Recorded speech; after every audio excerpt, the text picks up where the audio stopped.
They say the most dangerous enemies are the ones you let into your heart. But what if the real threat was the one already in your bed? That's what happened to Julian Vale. Julian wasn't just successful. He was the success story of his generation. A kid from humble beginnings in Seattle who turned a single dorm room idea into ApexGrid, a cybersecurity firm that rivaled even government protocols. At 32, he had it all: a sleek Manhattan penthouse, a private jet, tech conferences that treated him like royalty, and millions of followers who hung on to every word he tweeted.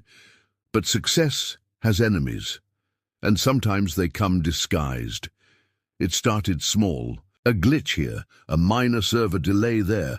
His CTO brushed it off as routine tech hiccups.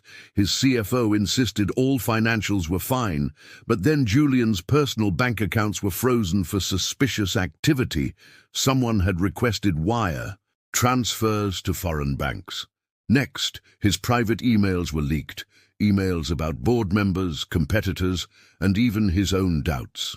It didn't just shake confidence, it destroyed trust. The media turned fast. Is Julian Vale finished? Silicon's savior or digital fraud? Clients dropped like flies. ApexGrid's reputation, a company built to protect people from these exact threats, was freely falling, but it didn't make sense.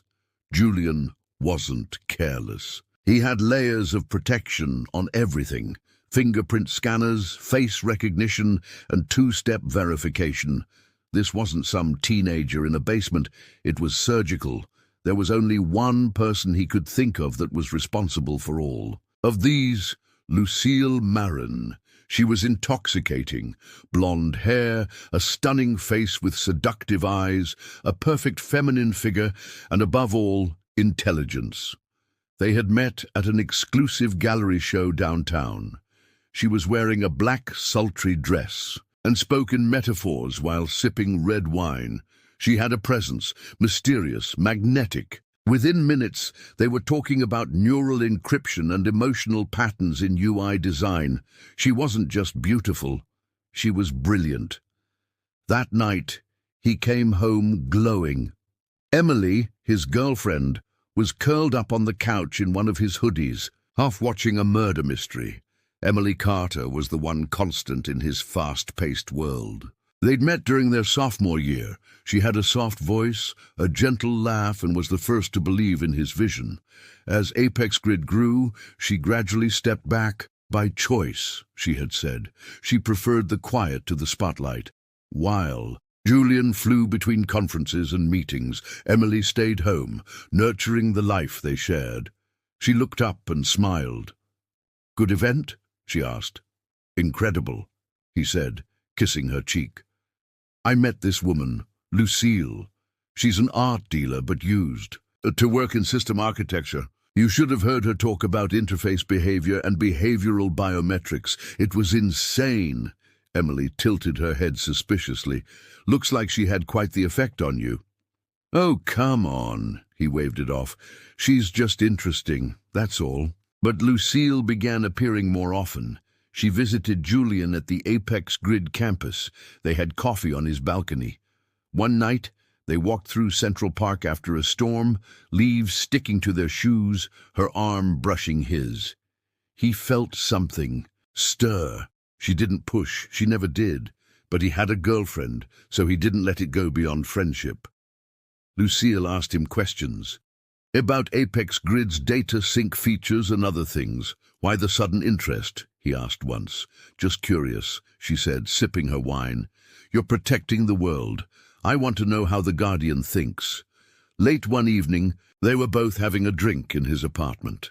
Lucille leaned against his kitchen island, sipping whiskey. Her voice dropped. "You ever get the sense that something's off in your own house, Julian?" He stared at her. "What do you mean?" She simply shrugged, looking around suspiciously, and then said, "Nothing. Sometimes we trust people we shouldn't." He tried to shake it off, but the seed had been planted. She had access, she had charm, and she always seemed to know just a little too much. She had become a fixture in his life almost overnight. He'd invite her to investor events, late-night brainstorms, and rooftop dinners. She would ask questions, smart questions, about ApexGrid's system setup, about how their internal tracking worked, and about how users were monitored. He didn't know she was out to ruin him. Julian told Emily everything. She listened and gently advised him to get rid of Lucille, but he didn't act, not yet. He was unraveling. A board meeting was done without him. Shareholders called for a vote of no confidence. Then someone released a deepfake video. It showed Julian in a private meeting, insulting a federal cybersecurity partner and mocking a whistleblower. The damage was nuclear. He was suspended, humiliated, but one person kept him sane through it all, Emily. "You're gonna beat this, babe. I believe in you," she said, comforting him. She was his sunshine, the only good thing left. So when Julian finally cracked and hired a private investigator, he told him to find Lucille, as she was the one behind it all. The PI disappeared for 2 weeks, and Julian still had to deal with more hacks, more leaks, more boardroom mutiny. But then the PI returned with a USB drive and a single sentence: "You're watching the wrong woman." Julian frowned questioningly, waiting for the man to continue. "Your mystery woman? She's clean," the PI said. "You know who's not?" He slid a manila envelope across the table, and Julian slowly opened it. Then his breath seized in his throat as he stared at the photos in shock. It wasn't Lucille planting bugs. It wasn't Lucille accessing his emails. It was Emily, his Emily.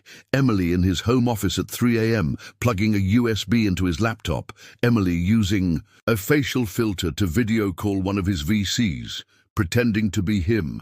Emily transferring funds anonymously. And she looked so calm, like she'd done it 100 times. Every photo sliced through his trust like razors. He couldn't breathe. The girl who baked cookies and read crime thrillers in bed was the one destroying him. And the kicker: Lucille had subtly been trying to warn him. Simon had more. Emily cloned his devices, rerouted deals to fake clients.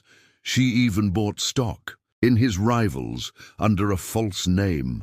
And as his world burned, she cuddled him at night, wiped his tears, promised it'd all be okay, the ultimate wolf in sheep's clothing. She even had a bot that mimicked Julian's writing style to forge communications. Back home, Julian tried to act normal, but the walls were closing in. He checked her phone that night. Hidden beneath layers of folders labeled college stuff was everything: screenshots, plans, passwords, and payment logs. He confronted her, and she didn't deny it.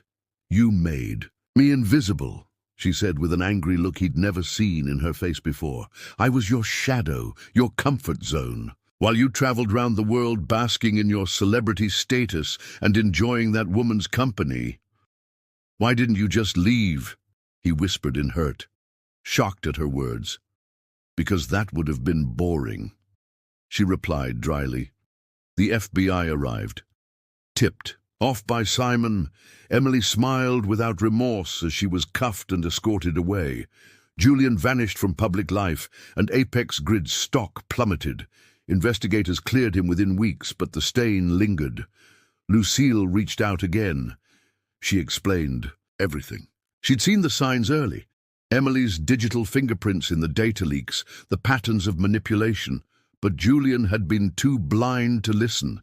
Lucille had a past of her own. Before the art world, she'd been a systems designer for humanitarian networks, creating secure communication tools for non-profit organizations operating in dangerous parts of the world. After one of her team members was kidnapped because of a system breach, she left tech, deciding only to use it to protect, never to control. That night at the gallery, she hadn't just stumbled into Julian's life. She'd been watching him, watching his code, watching his company, because something didn't add up. Julian returned to ApexGrid after being reinstated, with Simon as chief security officer and Lucille leading ethical system design. They overhauled everything: more transparency, easier user protections, no more secrets. They created training videos on spotting internal threats. They hosted security webinars. Lucille introduced empathy-based design to cybersecurity, making tools that considered how humans actually behave, not how they're supposed to. Clients came back. The stock rebounded. Julian started a mentorship program. You don't just need coders, he said. You need truth-tellers. You need listeners.